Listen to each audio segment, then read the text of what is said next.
Hi, everyone. You're listening to Pocono Mountains Podcast. I'm Jim Hamill. We've been boning up on our history ever since we started the podcast, learning about the small towns in the Poconos and their pasts, which even I have been finding out so much I didn't know before about the Poconos, and I grew up here. In recent episodes, we've turned the focus on Pike and Carbon counties and some locations like museums that tell the story of some significant moments in our shared history, whether it be regional or even national. Now for another county rich in history, Monroe County. The Poconos has lots of places where you can find out all about the region's history that you can weave into your weekend getaway or lengthy stay with family or friends. The Poconos is a year-round destination for millions, with mountains, forests, lakes, and rivers, with historic downtowns and iconic family resorts. It's the perfect getaway. You can always find out more on PoconoMountains.com or watch Pocono Television Network, streaming live 24/7. Thanks for listening to Pocono Mountains Podcast. We will have a new episode each week, highlighting lots of the fun things you can experience while you're visiting the Poconos here in Pennsylvania. Subscribe to Pocono Mountains Podcast and leave a review and comment on whatever platform you listen. We are going to begin this episode with Chris Barrett at the Stroud Mansion in downtown Stroudsburg, visiting with Amy Lizer, who oversees the Monroe County Historical Association. Then Chris listens to some native music from the Cheyenne River Sioux tribe at the Pocono Indian Museum.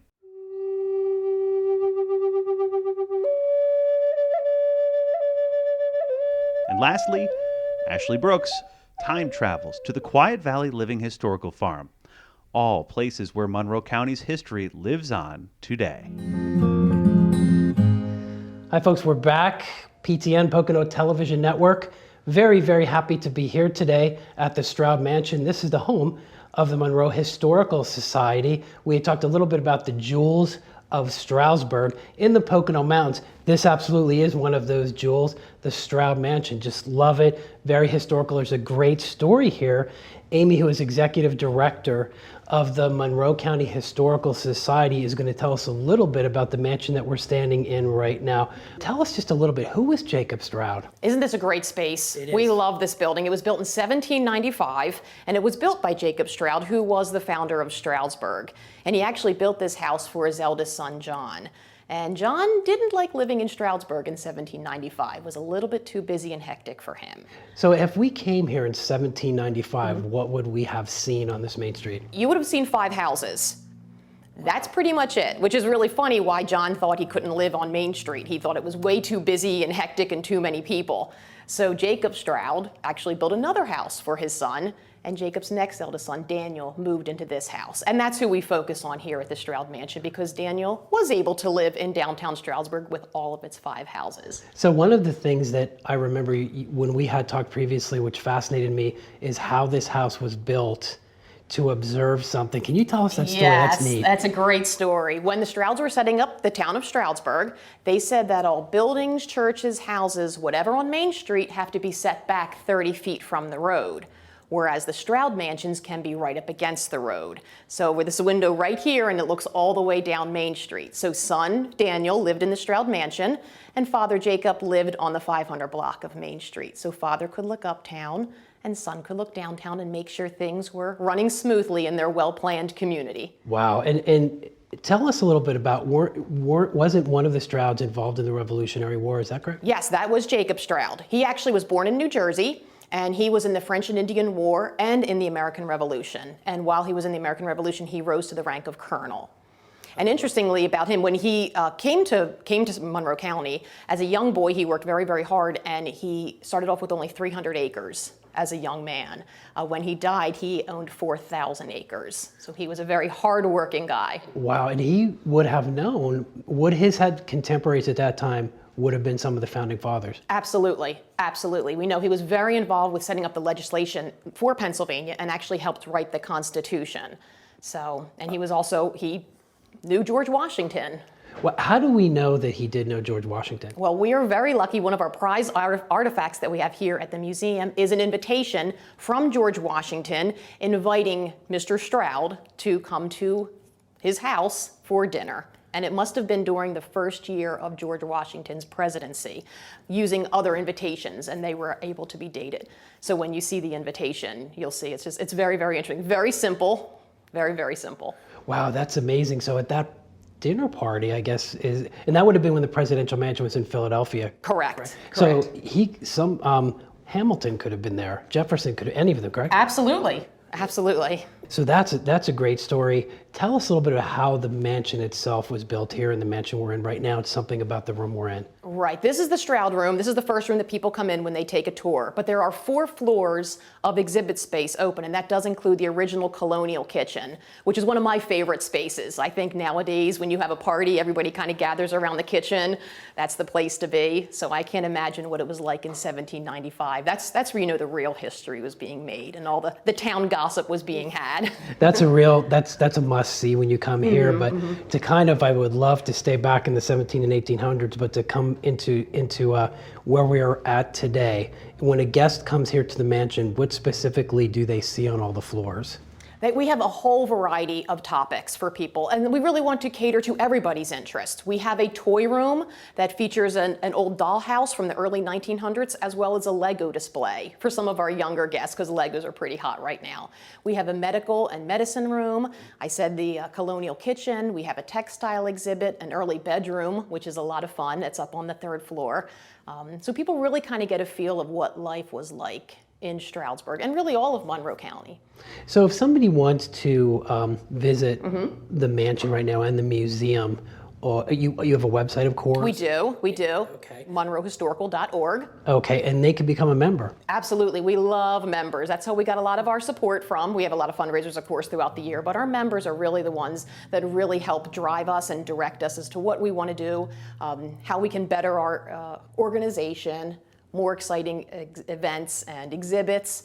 And the other part of this organization is the library, the genealogy library. So we have a lot of people that join that are tracing their family roots, and that's always fun to help them do that too. So it's their personal connection to Monroe County history, which I think is very important. So that was the fascinating piece for me, that there's so much genealogy record here just from Monroe County, correct? Correct, yep. So if somebody wants to do get involved in their genealogy, if they originated here or maybe even not, they could find a lot of those records. They could, absolutely. I mean, census records, things like that you can find online, but we have a lot of original documents that are not accessible on the internet. So I always find it too interesting that people do a lot of research on ancestry, and that's wonderful, but then they take that information and want to verify it. So they come to us for the original church documents, things like that, baptisms and records like that. So that's really interesting. So in the minute or two that we have left, what would you want our folks watching to know about the mansion itself or the Monroe County Historical Society? Well, we have been around for almost 100 years. We're going to be coming up on our century of collecting, and I would love everyone to come and just see the mansion, see how beautiful this house is, and really make a connection with some of the artifacts that we have. There might be some artifacts that you recognize from your own childhood that are on display. And this is really, thank you, Amy, so much. This is really a really awesome place to explore Monroe County's history. And as Amy had highlighted, even some of the early history of the United States and how this town was formed and really kind of where we are at right now. Hi, everybody, back again on the Pocono Television Network. Really, really honored to have with us Delwyn Fiddler. And Delwyn and I met a little while back. He's just an amazing resource for the Native American history within the Pocono Mountains. And actually the word Pocono derives from a Native American word, which is river between 2 large mountains. Now we have a lot of mountains within the Pocono Mountains, but I'm gonna let Delwyn just tell us a little bit about his heritage and his ties to the Pocono Mountains. Delwyn, it's so nice to have you here. Oh, it's awesome to be here. It's an honor to bring forth the stories of our ancestors. I'm Lakota from South Dakota. But currently the ties into we follow the buffalo, and all the relatives came from it. We begin in time of the early days into now. And I was going to make that connection with everybody to education, but also bring the past together to modern day understanding for the people, to have that bridge to come together. And you and I talked, I remember when you had talked about the Poconos having some type of energy, and I wanted you to kind of talk to us a little bit about that too, the mountains themselves. Oh yes, coming here is like a home. I feel really positive here, but also a lot of things that history had taken place here through the trails coming through north and south, west, and east, from the sea to land, and then all the history that took place here, the Indian, French, and wars, the gatherings that took place of the beginnings of what we call United States. Declaration of Independence, and then all the nations, what we call kind of the trails that kind of returned, what we call Trail of Tears.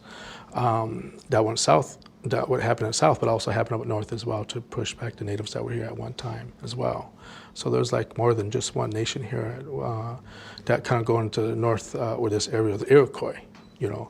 But that nation also has a prominence in this area, but also other nations like myself also still have that finding back to our ancestral lands, but also healing for different places, different times of the year. And your heritage really relates to medicine, correct? Is that right? And can you tell us about that? That's fascinating. Yes, I have a long line of ancestral from chiefs and also medicine men of my nation, of the Good Nation, of the White Buffalo Calf Pipe family, and also the medicines that's shown from father to son, but also the oral tradition.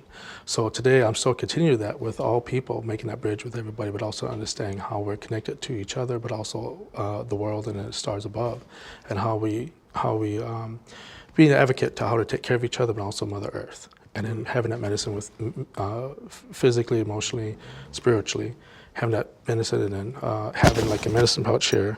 These different stones represent you, but also the 7 chakras, but also there's a different note that we all have. So these medicines will come with what we call the medicine wheel. Now you sell these different places like the Ring of Rocks here that you have just nearby, different places throughout Philadelphia, but also Pennsylvania, and also throughout the United States. There's just different areas that call the mounds, and the mounds are also a place that will guide you to different locations to plant corn, to understand those different things at that time to now, but also renew yourself on how to carry on for the future generations. Now you yourself have been all over the world to talk about your heritage and to educate peoples about your heritage. And you had always said to me about music and how you've used music to do that and how it is part of your heritage. And you had played some of this for us before. You have to tell us a little bit about what you have here, please. Well, this one here, I have a drum here. It's a sign of the buffalo. A friend gave this to me because she said, Dad, when you come from the Lakota and we follow the buffalo, that's what kind of particularly we come to Pennsylvania, because the buffalo came this far. Cool. And then also this is a fancy dancer, but also interpretation. I'm taking it as the 7 council fires of the Lakota, what we call Osetia Shikawi, of the Petesanwi, the White Buffalo Calf Pipe woman, coming blessings to the Buffalo Nation with all the people. And through that hand drum is a heartbeat. So you have a beat like this. We have your typical hand drum, and there's different meanings to different songs. But sometimes you just gotta have it sit here, just it's like that,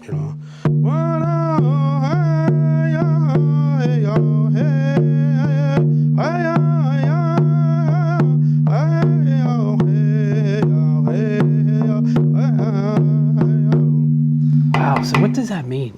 It's just a straight song it's a heartbeat, and at different times, like when people have like a new baby or whatever is happening within the people's lives, and call upon for weddings, different gatherings to new beginnings, and springtime, different weather to accommodate with the heartbeat.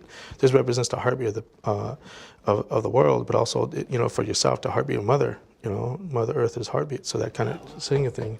So you bring that energy with you, how you created that. And then this here, a good friend of mine traveled with me throughout the world, we call the loon flute. But he gifted this to me, and to share, this is like more like Kopapili from Southwest nations. But they sing such songs for sweetheart, for recording, but also it's also education to share that knowledge. I think that's the best way to educate people is through education, but also music and dance.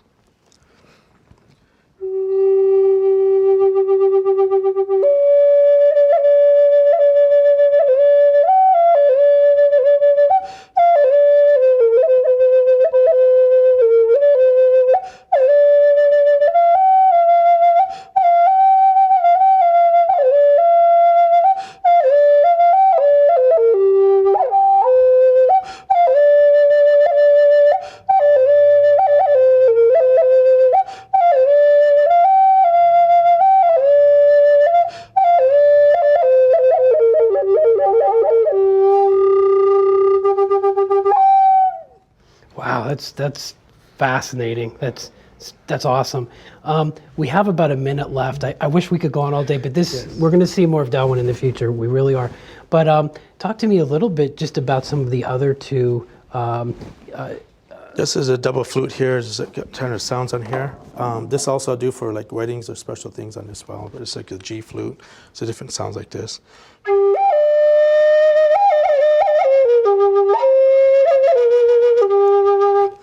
So it has a different kind of sound on it, but this one's like double flute and double A frame, but it has a different kind of tones. But this one here, I like this one. I do it for weddings and special occasions.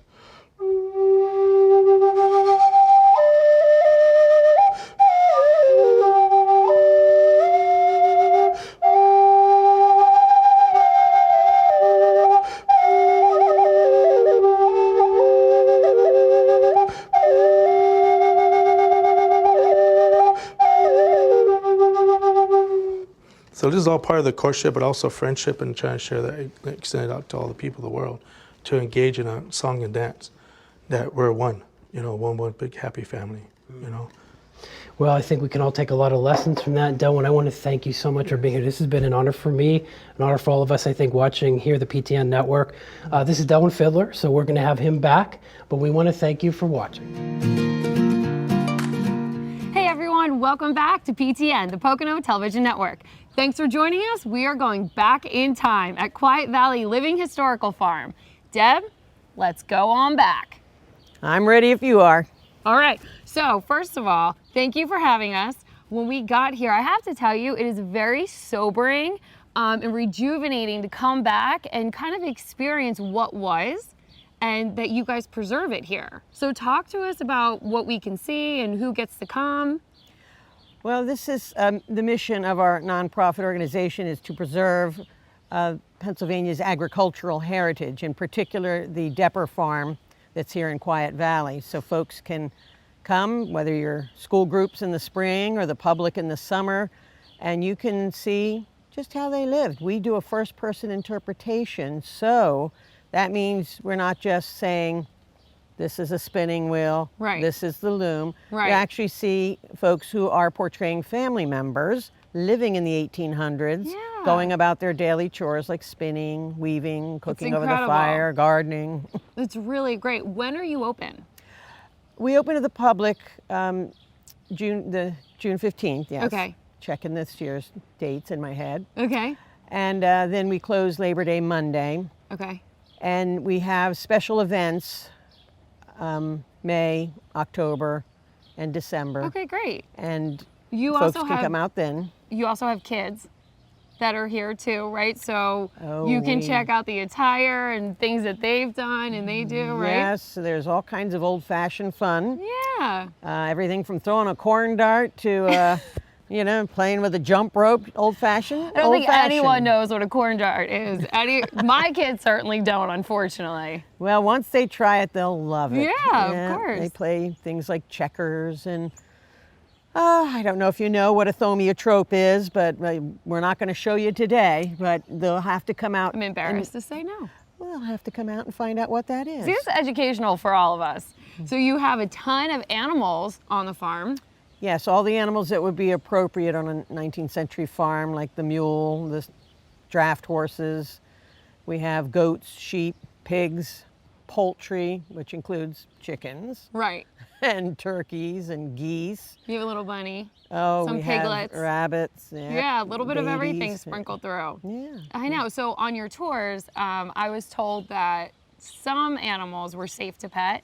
Yes, there's usually, we're not a petting zoo, but usually Right. there is an opportunity to pet the bunnies especially, or a chicken, and that's get fun. to pet the horses on the nose. Aw. And so yeah, you won't be petting a pig, but most of the Right. other animals, there's an opportunity Yeah. to get up close and personal with Yeah, them. I love that it's educational and also interactive too. Mm-hmm. That's actually a really good experience, It- right, that- for yeah, everybody. it is. We are a actual nonprofit education corporation, so that is our main mission, is not just preserving the knowledge, but then sharing it Sure. with the public and schools. groups who want to come out. Yeah. Anybody wants to come out, we're happy to teach you something, and you can That's have great. a good time while you're learning. Okay, so last question, of course, as a woman, I have to ask about the fashion.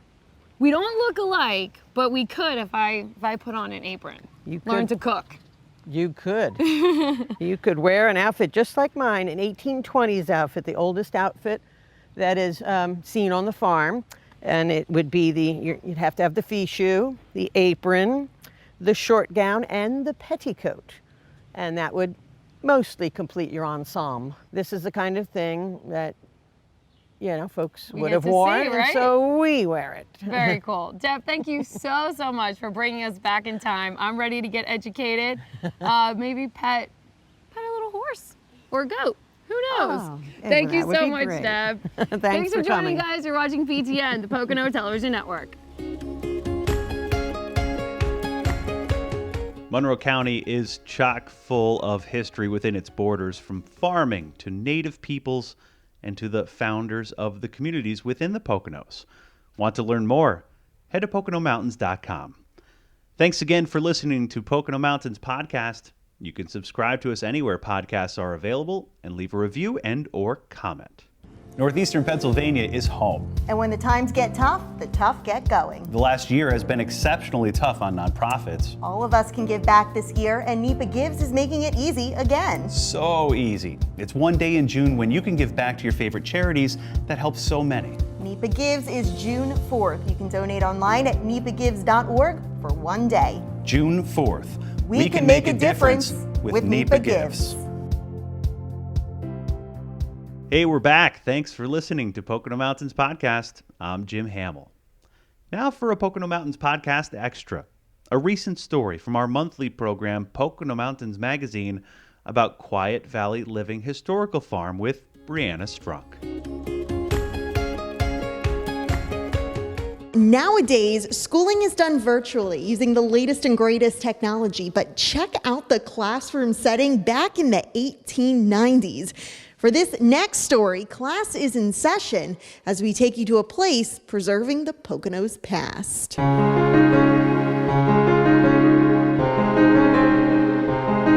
And here we have some utensils, scoops and spoons and forks. Rachel Kresge lives in the 1800s and shows us how cooking is done on her family's farm. Here we have a couple of kitchen instruments from things that could be found on the farm. Although her performance is quite convincing, Rachel is actually a tour guide at Quiet Valley Living Historical Farm near Stroudsburg. We have family members who are pretending they're living in the 1800s, going about their daily chores and tasks, and they'll ask you to pretend that you are also in the 1800s and learn from them what happens on a typical family farm. Quiet Valley makes learning fun for all ages. Unlike a regular museum where you would kind of just be standing answering questions next to something in a case, we get to interact with them and we get to pick things up and share it with them and show them what we're doing and let them feel things and touch things. And I think it's the best way to learn history. Quiet Valley offers tours and events, like crafting and gardening classes. Part of our mission is to try to keep these old skills alive and still in use. In its heyday, this was a viable farm with more than 100 apple trees, dozens of sheep used for wool, and fields of grain crop. The two major industries in Monroe County were the farms and the resorts. In the late 1950s, new owners bought the farm with plans to build a housing development. But after inheriting the old buildings and farm equipment, they formulated a new plan. By 1963, the farm then opened for the first time to the public, interpreting 19th century farming, using in many cases the artifacts that were left behind. And the interactive farm museum has operated ever since. Plus, it's still a fully functioning farm with crops and animals, which kids like 2-year-old Colton love. We get to see the animals, we walk through the gardens, sometimes we get to pet the animals. On your tour of Quiet Valley, you'll get to experience several old structures, including the family's original home and kitchen area, a one-room schoolhouse, and the grandparents' house. But we also do the spinning and weaving in there, so the textile work. We talk about how they would have gotten their clothing, what would they need, how did they dye the wool. Quiet Valley's leaders say it's important to keep this history alive now more than ever. Particularly, I'd say in the last 10 years, we are getting visitors who really have no connection to farming. Prior to that, many of our visitors could remember their grandfather's farm, or they had some kind of farming background in their history. Today, much of that is lost. But being rediscovered. One of our goals is to make the connection from the past to the present and what it could mean for your future, too. If you'd like to visit Quiet Valley for a workshop or a tour, of course, the schoolhouse would be part of that. You can find more information on quietvalley.org. The Stroud Mansion, Pocono Indian Museum, and Quiet Valley Living Historical Farm are all perfect stops during a visit to the Poconos to get a history lesson and to appreciate the lasting legacies left for us all. We hope you enjoyed this edition of Pocono Mountains Podcast. Please remember to subscribe anywhere podcasts are available. Come visit us in the Pocono Mountains. Plan a visit today.